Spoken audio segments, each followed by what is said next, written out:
रुख करने जा रहे हैं।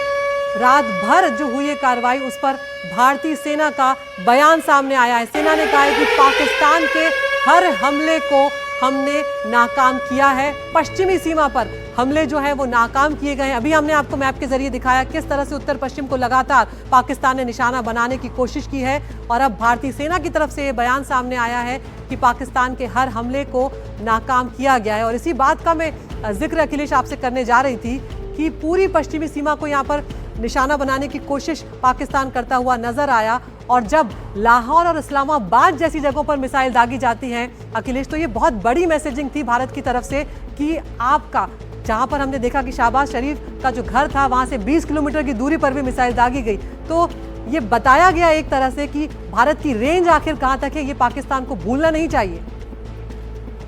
अनिति, और जब ऑपरेशन सिंदूर किया गया था तभी भारत ने बता दिया था कि उसकी क्षमता अपनी सीमा में रहकर ही पाकिस्तान के हर आतंकवादी ठिकाने को निशाना बनाने की है।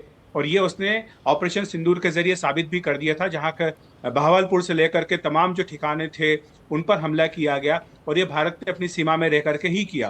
तो ये स्पष्ट कर दिया गया कि आपका कोई भी शहर और आपका कोई भी ठिकाना हमारी सीमा से बाहर नहीं है, हमारी जद से दूर नहीं है, और जब भी मौका लगेगा और जब भी जरूरत होगी तो इसका जवाब दिया जाएगा। तो यही किया गया है। और निश्चित तौर पर इस बारे में जो थोड़ी देर में ब्रीफिंग की बात कही जा रही है कि भारतीय विदेश मंत्रालय और रक्षा मंत्रालय की ओर से ब्रीफिंग होगी, उसमें अधिक जानकारियां दी जाएंगी कि भारत ने किस तरह से जवाबी कार्रवाई की है।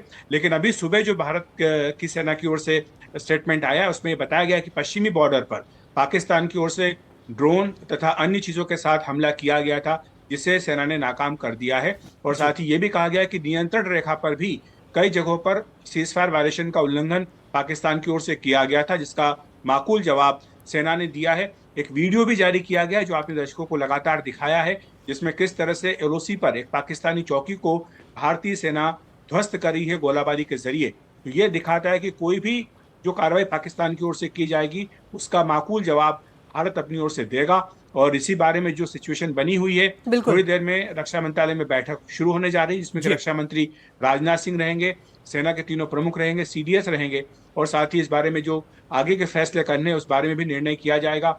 ये भी जानकारी मिली कि प्रधानमंत्री नरेंद्र मोदी को भी पल पल की जानकारी रात भर से ही दी जा रही है। उन्हें रात भर जो भी घटनाक्रम हुआ है देश के पश्चिमी क्षेत्र में या फिर उत्तरी क्षेत्र में, उनकी जानकारी उनको दी गई है। और ये भी माना जा रहा है कि कुछ देर में राष्ट्रीय सुरक्षा सलाहकार भी पीएम मोदी से मुलाकात कर सकते हैं।